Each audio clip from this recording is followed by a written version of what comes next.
나모 따사 바가와또 아라하또 삼마 삼부따소 나모 따사 바가와또 아라하또 삼마 삼부따소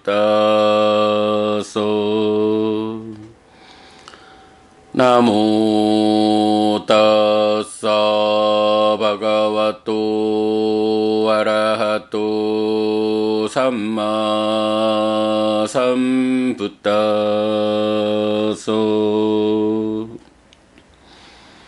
그분 세존 아라한 정등각께 절합니다.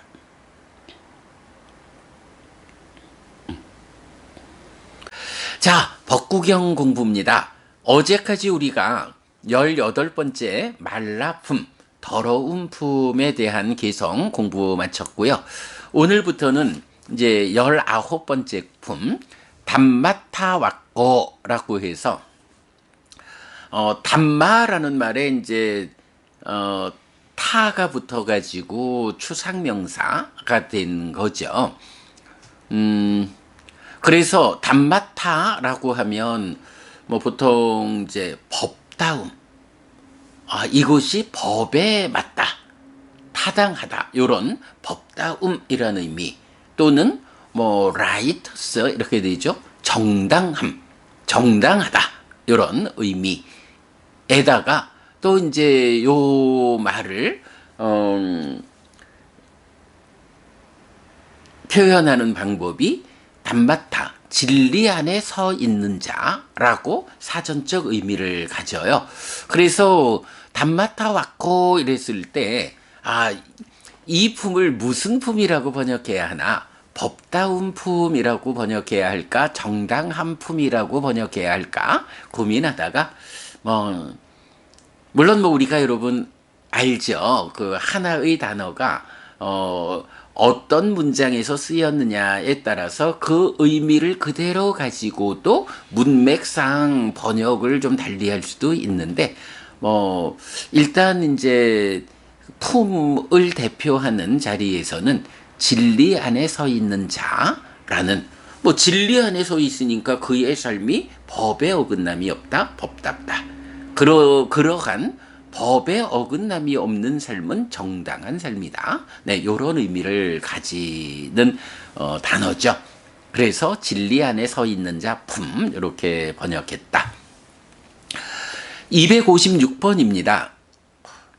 나떼 나호떼 담마토 예 나탕 사하사 나예 요저 아탕 아나탄저 우보 니체이야 빤디또, 맹렬하게 이익으로 이끌 수 있다는 것에 의해 진리 안에 서 있는 자인 것은 아니다. 현명한 사람은 이익과 손실 양면을 원하지 않아야 한다.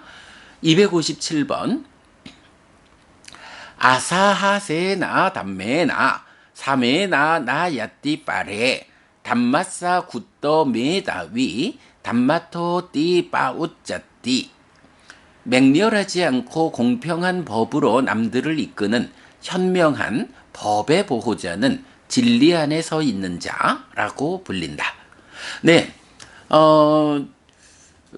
여기서 보면 이제 제가 그 예나탕 사하사 나예에서 사하사란 말을 요 단어 그대로의 의미를 살려가지고 요 말이 이제 바이오런스 바이오런스인가요? 비올런스인가요? 바이올런스 이렇게 이제 번역되는 단어인데, 그러니까 뭐 격렬하게, 맹렬하게 이런 의미거든요. 그래서 이제 그냥 요렇게 어떤 일에 접근하지 않고 아주 강렬하게 이런 의미가 되는데, 요게 이제 사하사라고 해서 사를 길게 발음해주면 이런 바이올런스가 되고, 짧게 사하사라고 발음을 하면 possible 해서 힘있게 이런 의미가 돼요.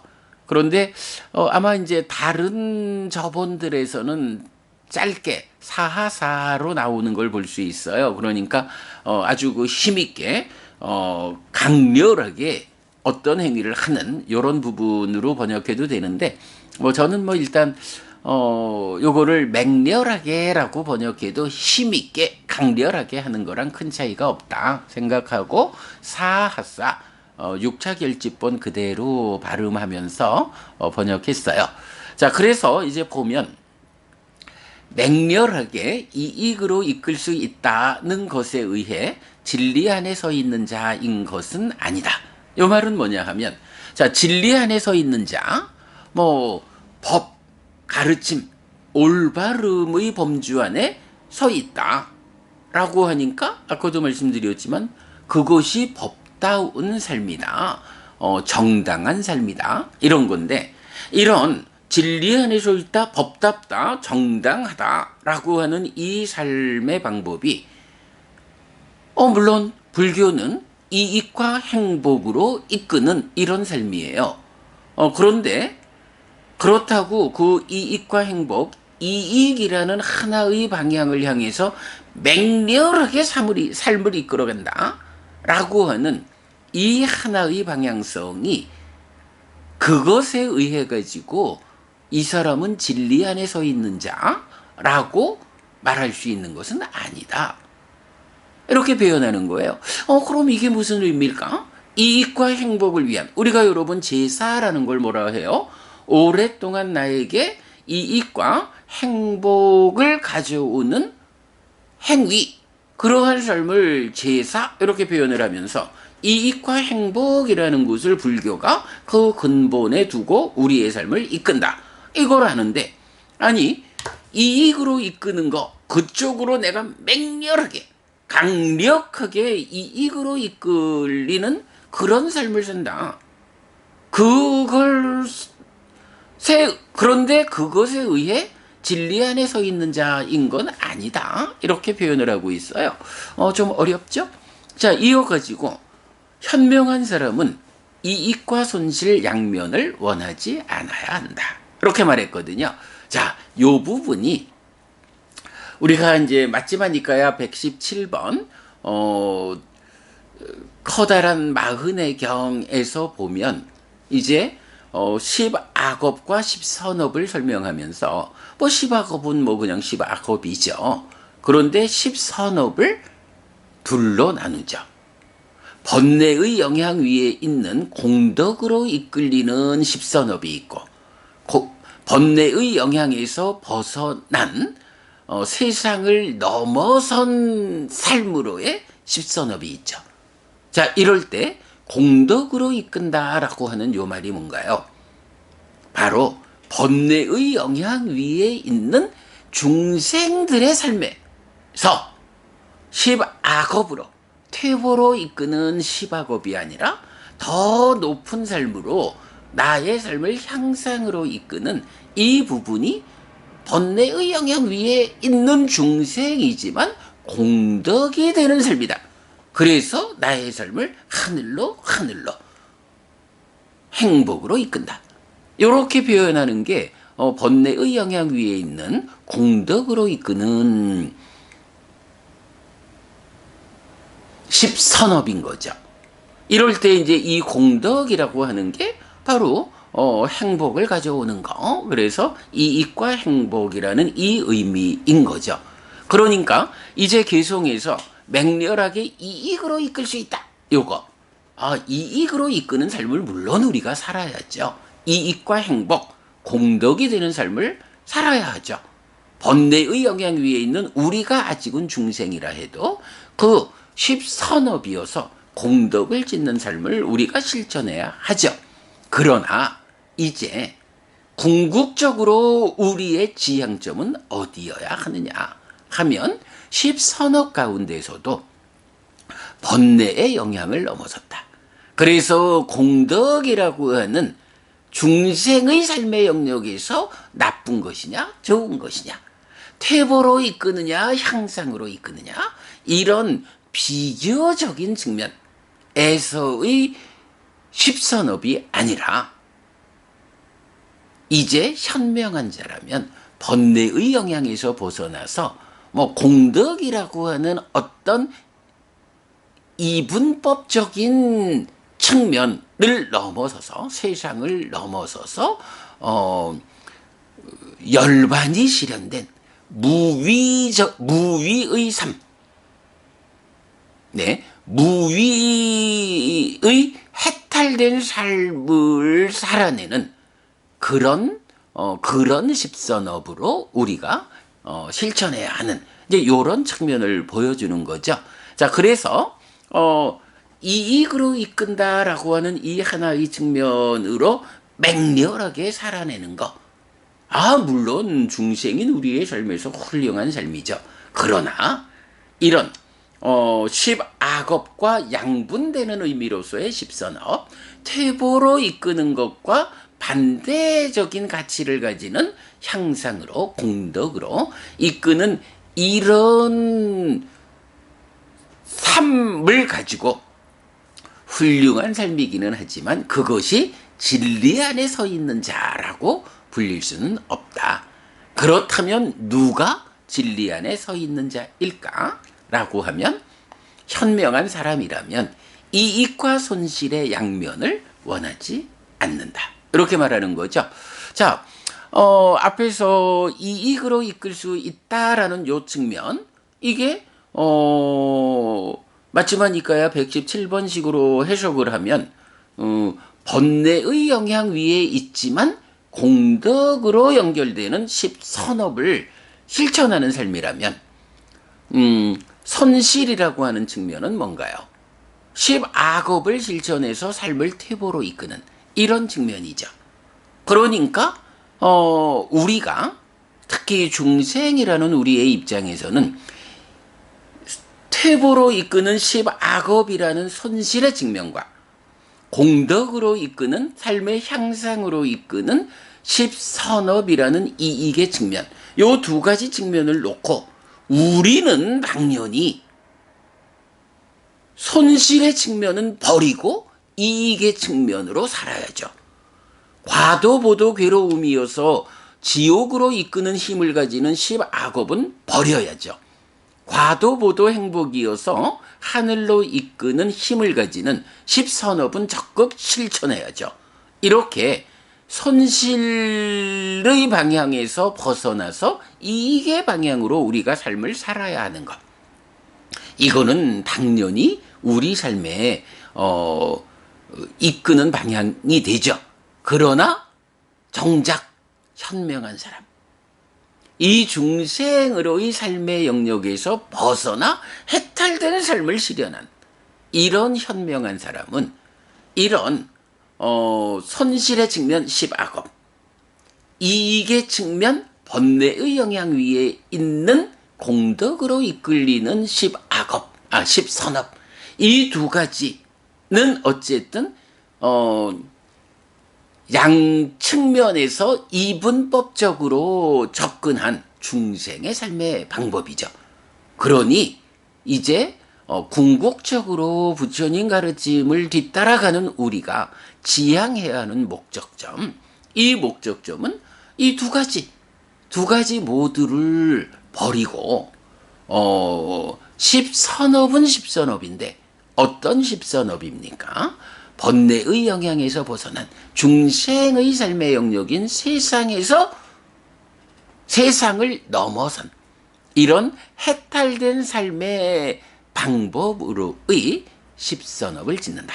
요거는 공덕을 가져오는 그러한 십선업도 아니다. 넘어섰다.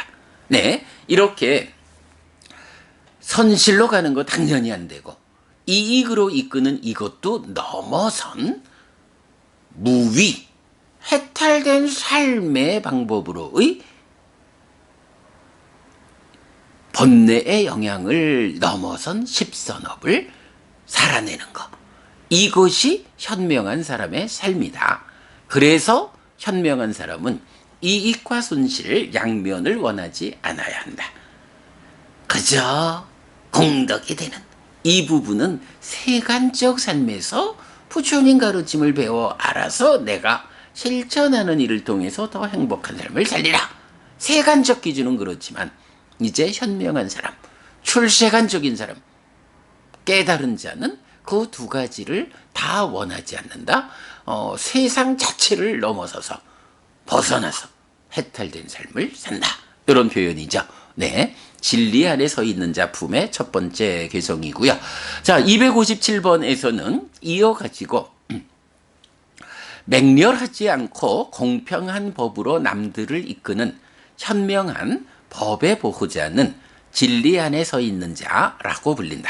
라고 해서, 네, 바로 그 말이죠. 앞에서 말한 그 맹렬함. 근데, 사하세나, 담매나. 라고 해서, 사하사, 맹렬하게 이렇게 번역해 있으니까, 아사하사 하면 맹렬하지 않은, 수단격해서 맹렬하지 않음에 의한, 담매나, 법에 의한, 사매나, 사마, 고르다, 균등하다, 공평하다 하는 말이죠. 그래서, 맹렬하지 않음에 의한, 법에 의한, 공평함에 의한, 이러니까 맹렬하지 않고 공평한 법으로 남들을 이끄는 누가?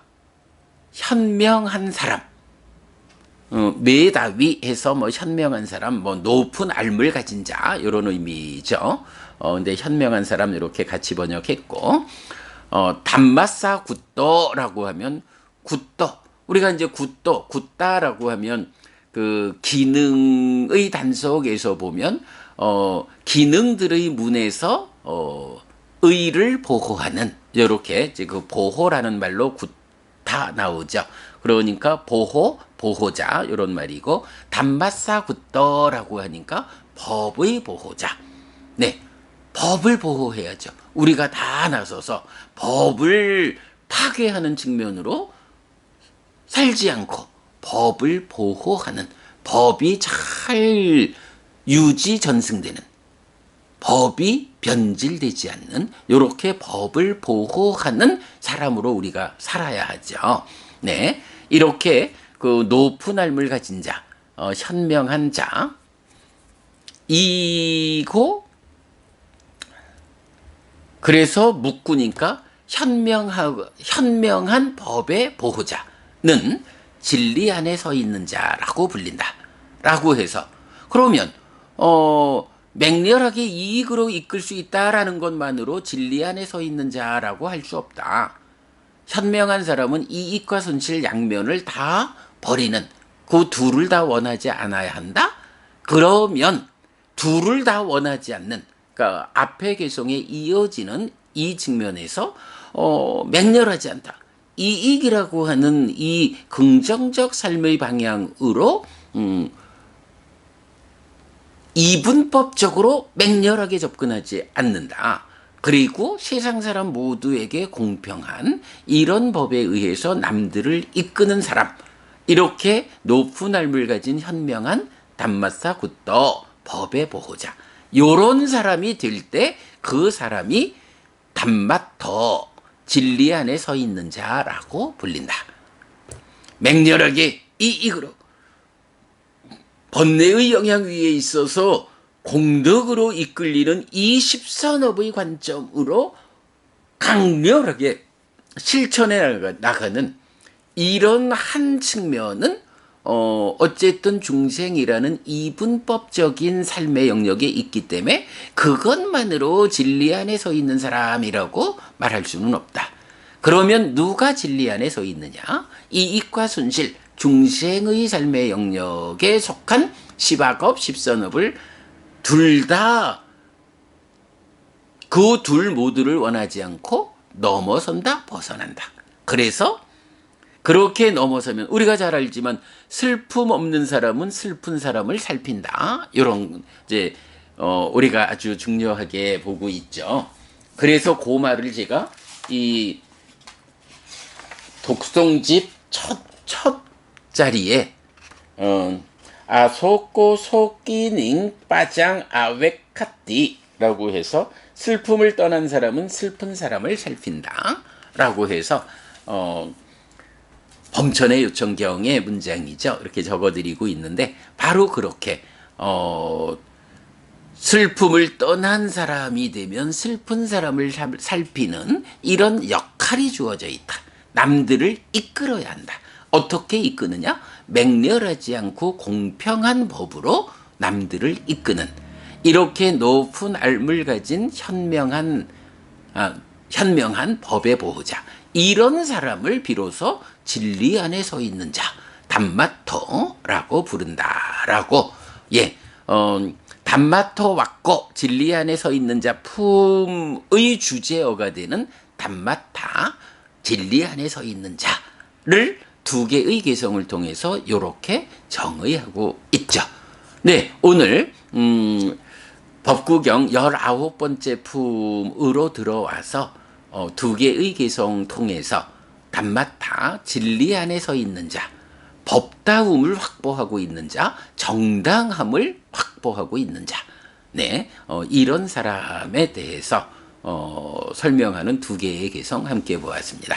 네, 여러분, 오늘도 부처님의 언어로 부처님의 가르침을 독송하면서 하루를 잘 시작했습니다. 잘 시작한 오늘 하루 여러분 내내 편안하시고 이익과 행복을 쌓는 시간 되시기 바랍니다. 함께 해주셔서 고맙습니다. 여러분 행복하십시오.